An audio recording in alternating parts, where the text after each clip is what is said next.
सभी लोगों को दुनिया में चेंजेस चाहिए।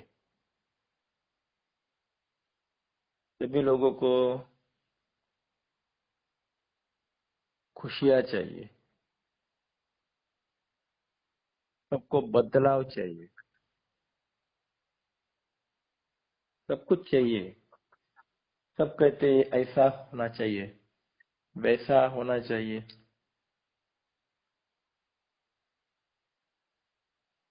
ऐसा करेंगे तो ऐसा होगा, वैसा करेंगे तो वैसा होगा। कौन करेगा? ये शुरुआत कौन करेगा? सबको अच्छा सब कुछ होना चाहिए, लोग बदलने चाहिए, अध्यात्म में लगने चाहिए, भगवान के रास्ते पे चलने चाहिए। पर ये करेगा कौन? केवल उंगली दिखाते हैं कि ऐसा नहीं होना चाहिए था, ऐसा। पर शुरुआत कौन करेगा?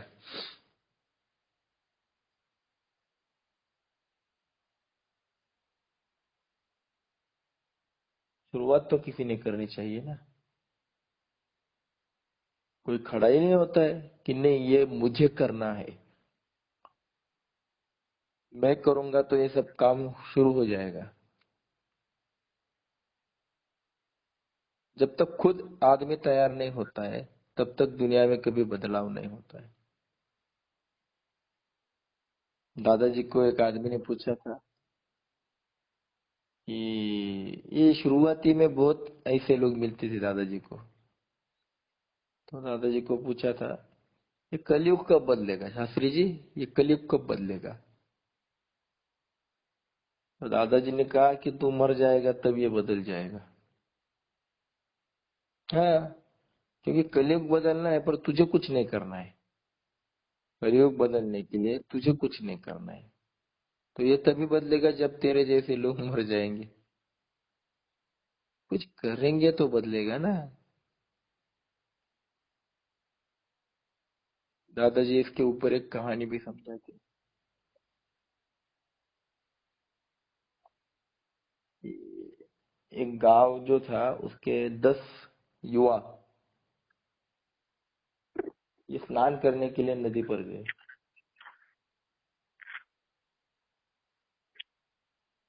उसमें एक जन था, वो बोला कि हम तो स्नान करने के लिए जा रहे हैं, पर अपनी गिनती कर लो कितने लोग हैं, ताकि कोई रह ना जाए, भूल ना जाए। सब नदी किनारे जमा हो गए। तो स्नान करने गए, स्नान हो गया, बाद में इकट्ठा हो गए और गिनती करना शुरू कर दिया। तो जो गिनता था, 1 2 3 4 5 6 7 8 9। अरे, हम तो 10 आए थे, 9 एक कहाँ गए? एक कम कैसे हो गया? अब जो कम हो गया है उसके पिताजी को हम घर जाकर क्या जवाब देंगे? वो वो सब रोने लगे। तब वहां से एक आदमी जा रहा था, वो वहां पर आया, ने देखा कि ये सब रो रहे हैं तो कारण पूछा, क्यों रो रहे हो? तो बोले हम लोग 10 आए थे, स्नान किया, और अब बाहर आए, अब गिन रहे हैं तो 9 ही जन हो रहे हैं। तो हमारे से एक आदमी कोई डूब गया है, इसलिए हम रो रहे हैं। अब उसको घर जाके क्या जवाब देंगे?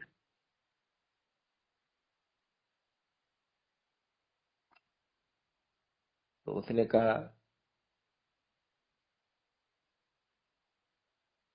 मुझे गिन के दिखाओ। तो उसमें से एक आदमी खड़ा हुआ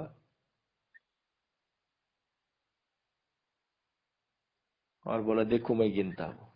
तो उसने गिना तो 9। तो 9 गिना तो वो आदमी के समझ में आ गया कि ये सबको गिन रहा है पर खुद को नहीं गिन रहा है। इसलिए वो एक आदमी कम दिख रहा है। तो उसने कहा कि पहले तू खुद से गिनना शुरू कर। तू अभी पहले खुद को गिन। फिर उसने ऐसा किया कि खुद से शुरुआत की। 1 2 3 4 5 6 7 8 9 10। तब 10 हो गए। तो इतना खुश हो गए, चिल्लाने लगे खुशी के मारे, अरे मिल गया मिल गया मिल गया मिल गया। तब वो आदमी कहा, बोलने लगा कि रे आप में से जो था ना 10वां, वो कहीं नहीं गया था। तो मिलने का सवाल ही नहीं।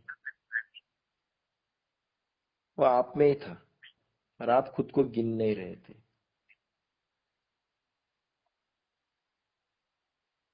वैसा हमारा है। हम सबको उंगली दिखाते हैं कि भगवान का काम होना चाहिए, अच्छा काम होना चाहिए।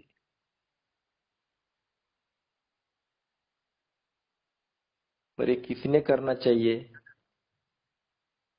ये उसकी शुरुआत हमने करनी चाहिए, ये हमारे दिमाग में नहीं आता।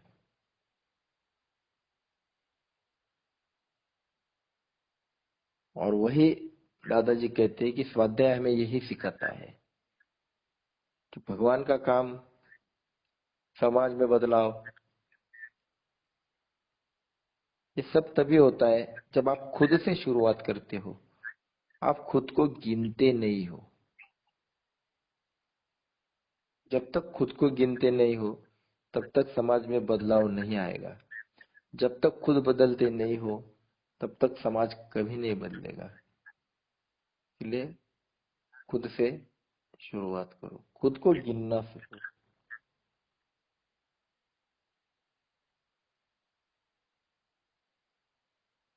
आज श्री कृष्ण जन्माष्टमी है। बहुत पवित्र दिन है आज का। सारे लोग दही अंडी फोड़ेंगे,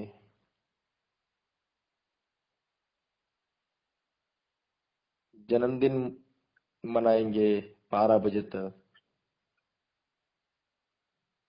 श्री कृष्ण के विचार घर घर ले जाने के लिए किसी को समय नहीं है। बस जय श्री कृष्ण कहेंगे, झूला झुलाएंगे, आरती प्रसाद खाएंगे, हो गया आज का दिन।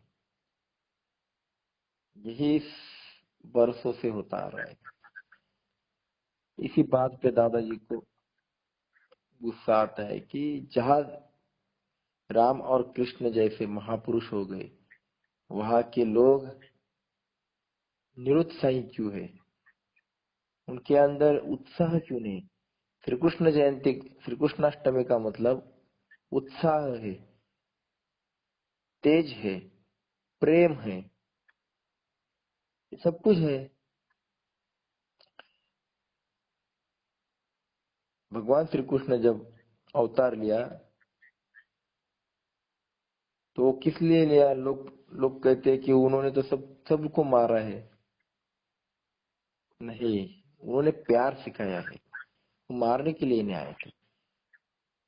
दादाजी कहते हैं कि भगवान अवतार लेते हैं। कब लेते हैं, किस लिए लेते हैं, उसके पीछे कारण है। लोगों को लगता है कि अब कलयुग आ रहा है तो भगवान अवतार लेंगे, अपने आप बदल देंगे, हमें क्या करने की जरूरत है।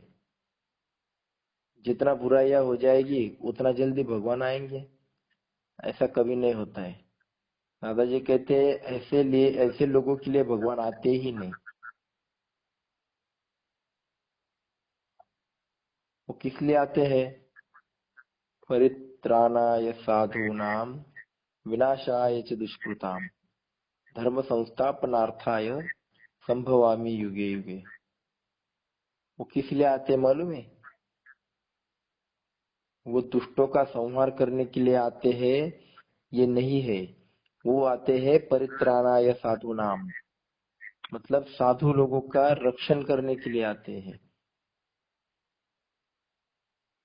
साधु का मतलब क्या, दाढ़ी जटा बड़ी हुई है, ये भगवा कपड़ा पहना है, संसार छोड़ा है, ऐसे लोगों को दादाजी कहते संसार, ये साधु नहीं। साधु कौन होता है, जो जीवन में सरल वर्तन करता है, जो गलत रास्ते पे नहीं चलता है। वो भले नेक टाई कोट में रहे, रोज चकाचक दाढ़ी करे, वो फ्रेश दिखना चाहिए, ऐसा भी साधु है कि वो अपने जीवन में गलत नहीं चलता है, अच्छाई के मार्ग पर चलता है। और जो लोग अच्छाई के काम के लिए प्रयत्न करते हैं, ऐसे लोग जब थक जाते हैं कि भगवान हो नहीं रहा है, अभी बहुत कर लिया, ऐसे लोगों की मदद के लिए भगवान पृथ्वी पर अवतार लेते हैं। और बाद में विनाशाय च दुष्कृताम, मतलब दुष्टों का संहार करने का काम बाद में, फिर धर्म संस्थापन आता है, फिर धर्म की जो घड़ी है जो बिगड़ गई है उसको ठीक करने के लिए भगवान आते हैं। अब भगवान श्री कृष्ण जी भी कितने लोगों को मारे हैं, तो उंगलियों पे गिनोगे उतने ही लोगों को। उन्होंने कितना संहार किया है, थोड़े लोगों। काल यवन, कंस, जरासंध, ये ऐसे गिने चुने लोग जो पॉलिटिकल किंग थे, वो मानते नहीं थे, वो धर्म को मानते नहीं थे। दुर्योधन मानता नहीं था, वो कहता था मुझे धर्म मालूम है और उसके रास्ते पे चलना ये मुझसे नहीं होता। जानामि धर्मम न च मे प्रवृत्तिम, जानामि अधर्मम न च मे निवृत्तिम। मैं धर्म को जानता हूँ पर उस रास्ते पे चल नहीं पाता। और मैं अधर्म को जानता हूँ पर मैं छोड़ नहीं पाता। और ये अधर्म को साथ देने वाले भी अधर्मी होते हैं। इसलिए लोग कहते हैं कि कर्ण तो बहुत अच्छा था, उसको क्यों मारा, उसको क्यों मारा। और कर्ण को भगवान श्री कृष्ण ने संधि देती थी कि देख, अगर तू पांडवों के पक्ष में आ जाएगा तो सारे पांडव तेरी पूजा करेंगे, तुझे बड़ा भाई मानेंगे, और मैं भी तेरा साथ दूंगा। कर्ण को ऐसा बताया था, पर उसने क्या किया, उसने पांडवों का नहीं कौरवों का पक्ष लिया। वो कहता था नहीं, मैं मेरे मित्र के लिए कुछ भी करूंगा। अरे पर मित्र अगर गड्ढे में जा रहा है, वो गलत काम कर रहा है और तू उसका साथ दे रहा है, तो वही सजा मित्र को है वो तुझे भी होगी। तो उसको बहुत समझाया था, पर फिर भी वो नहीं माना। दादाजी कहते हैं खुद के लिए जो जिया ना उसको दुर्योधन कहते हैं, दूसरों के लिए जो जीता है ना उसको कर्ण कहते हैं, पर भगवान के लिए जो जीता है ना उसको अर्जुन कहते हैं। इसलिए इस सब में अर्जुन श्रेष्ठ है, जिसने भगवान का साथ कभी नहीं छोड़ा। तो ये सब अधर्म का काम करने वाले वो सुनते नहीं थे। दुर्योधन को क्या कम समझाया था, दुर्योधन को भी समझाया था। इस सब लोगों को जिन्होंने नहीं समझा ना, उनको भगवान ने मार दिया। ऐसे बहुत कम है, पर बाकी को सबको प्यार दिया और प्यार से समझाया, वो समझ गए।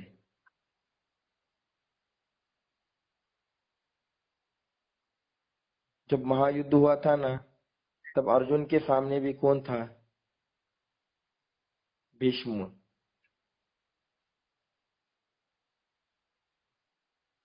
जिनके साथ वो जिन्होंने उसको छोटे से बड़ा किया, वो पिता जैसे भीष्म थे, दादाजी जैसे भीष्म थे। गुरु द्रोणाचार्य था, जिससे युद्ध की कला, धनुष्य बाण चलाना सीखा था। कृपाचार्य और दुर्योधन जैसे सभी भाई थे, पूरा परिवार ही था। तब उसको लगा, तब उसने बोला कि मैं किसके खिलाफ लड़ रहा हूँ और क्या चाहिए मुझे। इनको मारकर मुझे राज चाहिए? मैं अपने सगे लोगों को मारकर राज चलाऊंगा? नहीं चाहिए मुझे ऐसा राज। मुझे मेरे भाई को नहीं मारना, मेरे पिताजी जैसे, गुरु द्रोण जैसे सभी लोगों को मुझे नहीं मारना है। तो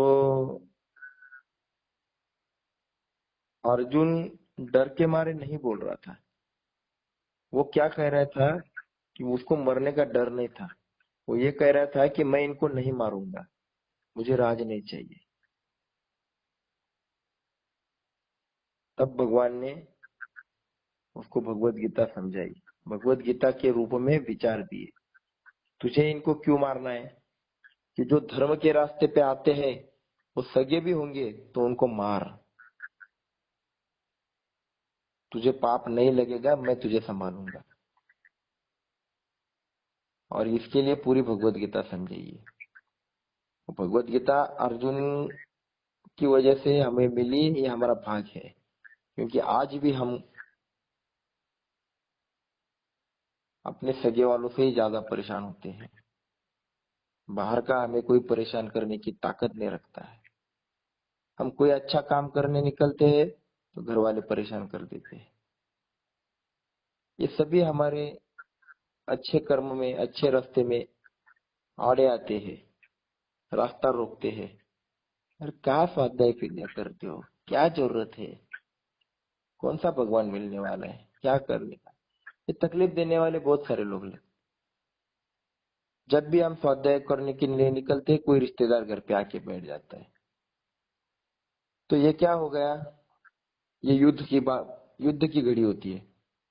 युद्ध का मतलब केवल तलवार लेकर या बंदूक के गन लेकर नहीं होता है। करूँ कि ना करूँ, ये भी युद्ध है। मैं ये करूँ कि वो करूँ, अब क्या करूँ, ये सवाल आते हैं, तो ये भी युद्ध है। इसलिए भगवत गीता पढ़ना जरूरी है, क्योंकि भगवत गीता में यही सवालों को जवाब जवाब दिया है कि जब तेरे पास ऐसी घड़ी आती है तो तू क्या करने का। अब जब स्वाध्याय को निकलना है, उसी वक्त कोई रिश्तेदार आ जाते हैं। अब क्या करोगे आप? यही तो युद्ध है।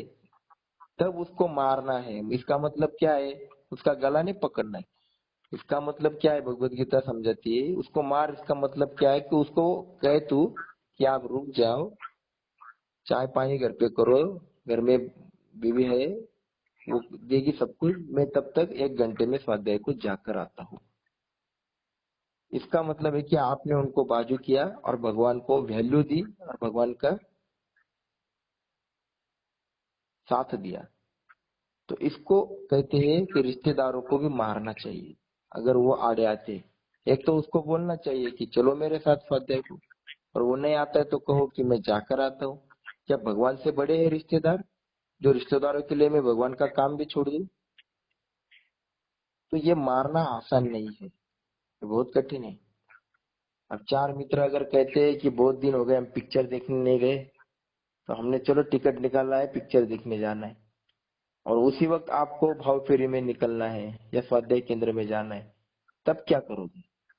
ये जो सवाल रहते हैं ना, इसी को युद्ध कहते हैं। अब ये मित्र यहाँ पर आड़े आ गए, अब क्या करोगे? आप पिक्चर देखने जाना है या स्वाध्याय जाना है?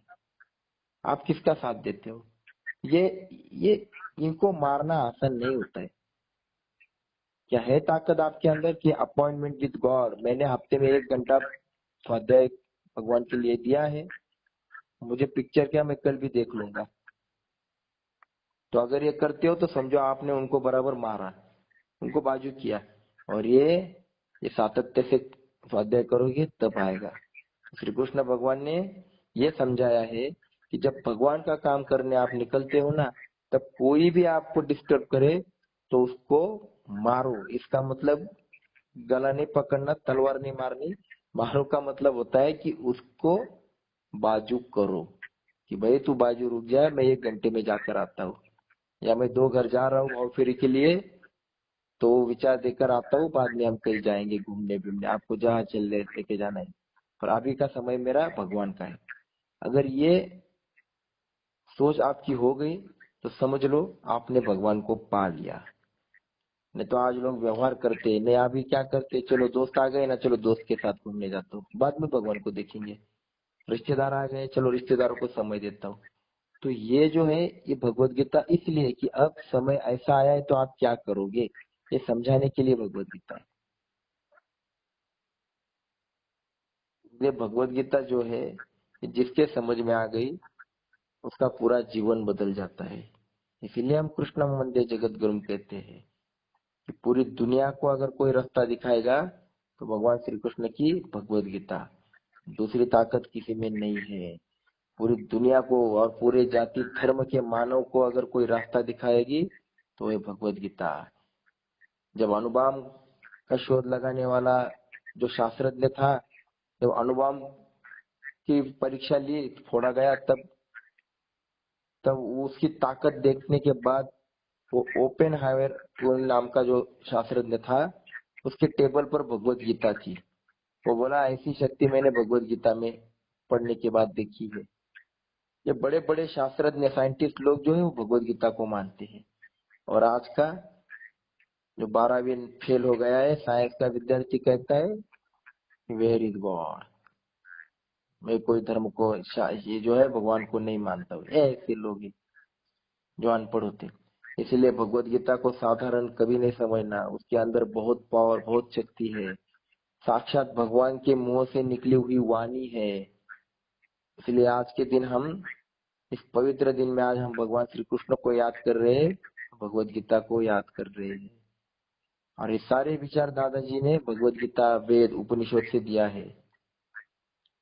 संपूर्ण भगवत गीता समझाने के बाद भी भगवान श्री कृष्ण कहते इदम न मम, छंदों भी ऋषिवीर छंदो, ऋषिवीर बहुधा गीतम छंदो भी, मतलब ये जो कहा कहते हैं कि ये मेरा नहीं है, ये ऋषि मुनियों का है,